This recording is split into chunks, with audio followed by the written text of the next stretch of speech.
Hai sedulur, kali ini aku berkunjung ke Masjid Suciati Saliman. Suciati nama seorang ibu yang semenjak kecil, sekolah dasar ingin mendirikan masjid tersebut. Tasi Sugeng Sedang Salman nama suaminya. Tempat sandal.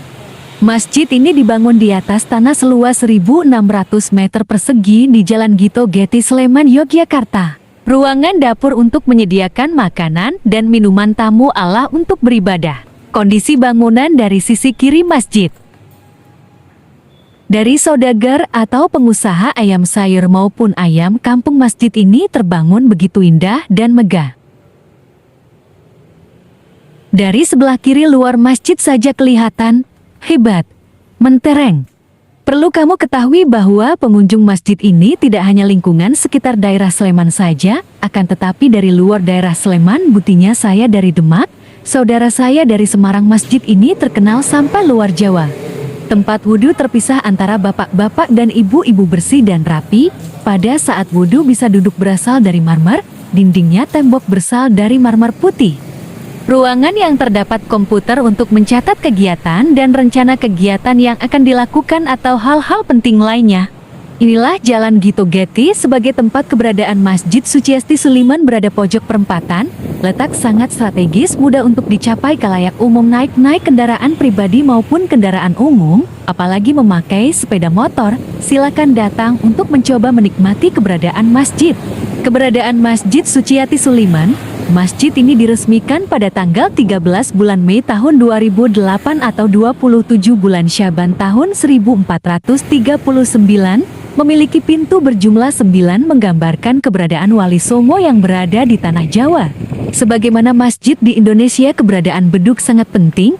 Beduk 170 cm dan berdiameter 130 cm berasal dari kayu trembesi yang usianya 127 tahun dari Jawa Barat, yaitu Majalengka.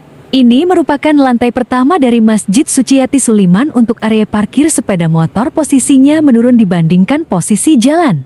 Areanya cukup luas dan kondisinya sepeda motor rapi menghadap ke utara dan menghadap ke selatan. Gratis untuk pengunjung masjid.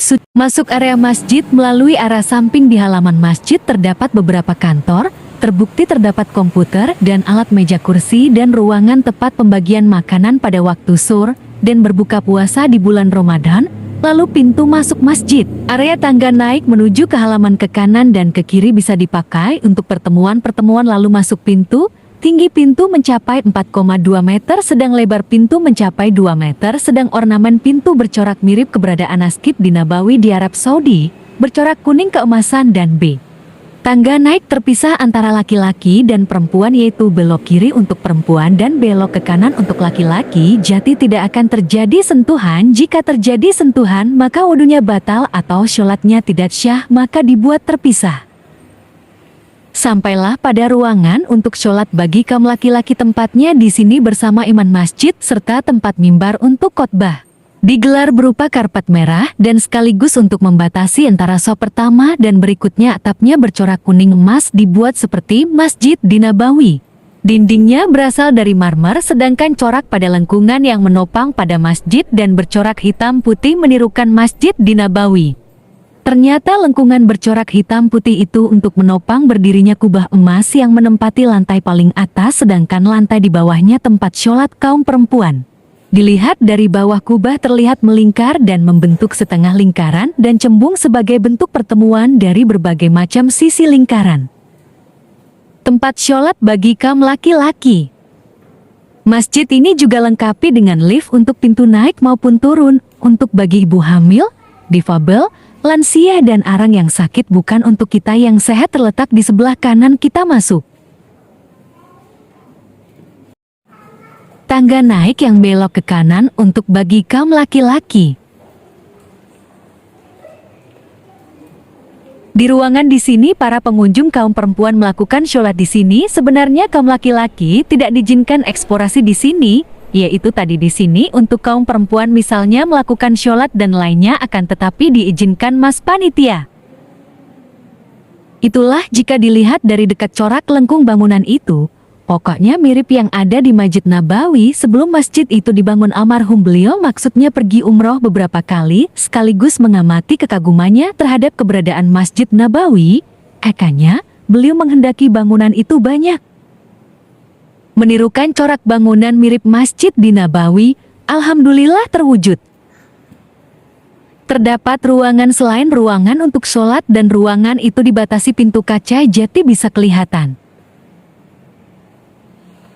Ruangan edukasi untuk anak-anak seandainya ibu-ibu sedang keperluan mengaji, biar tidak mengganggu anak perlu bermain-main, disitulah anak perlu bermain. Di Jalan Gito Getty bukan lagi lingkungan desa jati lingkungan perkotaan termasuk ramai terbukti jalannya sudah ramai bisa dilihat dari sini bagaimana lingkungan itu bisa terungkap. Tangga naik sama Mas Panitia menghantarkan saya untuk mengekspor ada apa pada lantai teratas. Perlu kita ketahui ada apa karena semua itu pengunjung tidak semua boleh ke sini lantai atas di samping di bawah lantai di bawahnya saja tidak boleh karena untuk ibadah kaum wanita. Naik lagi pada ruangan itu yang terakhir berarti lantai atas ini biasanya untuk pertemuan-pertemuan. Letak kubah oleh panitia melarang saya untuk menyentuhnya, dan saya patuhi apa yang menjadi aturannya karena saya telah diizinkan mengambil gambar yang ada pada lantai paling atas ini, jendela terlindungi Sestima. Yang melindungi dari debu yang berterbangan suasananya tetap dingin.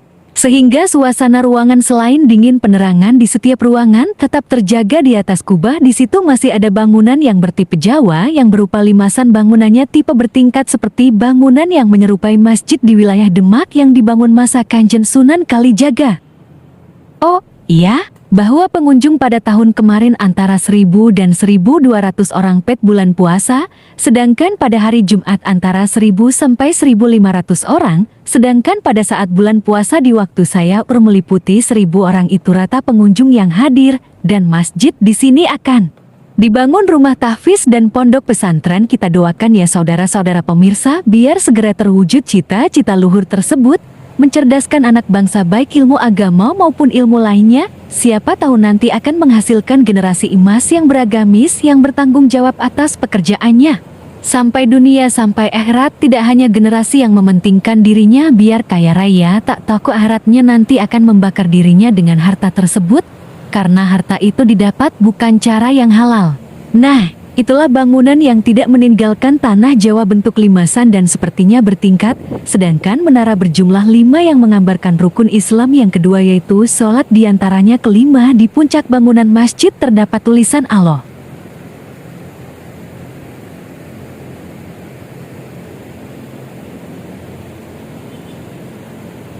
Jalan Gito Getty dari sisi atas masjid kelihatan kecil, apalagi mobil yang lagi lewat kayak mobil-mobilan, apalagi orang yang sedang berjalan kecil lagi.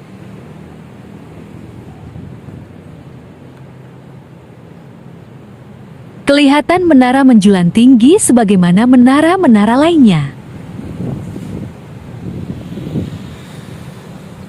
Perempatan Jalan Gito Getty menunjukkan masjid ini mempunyai letak yang sangat strategis.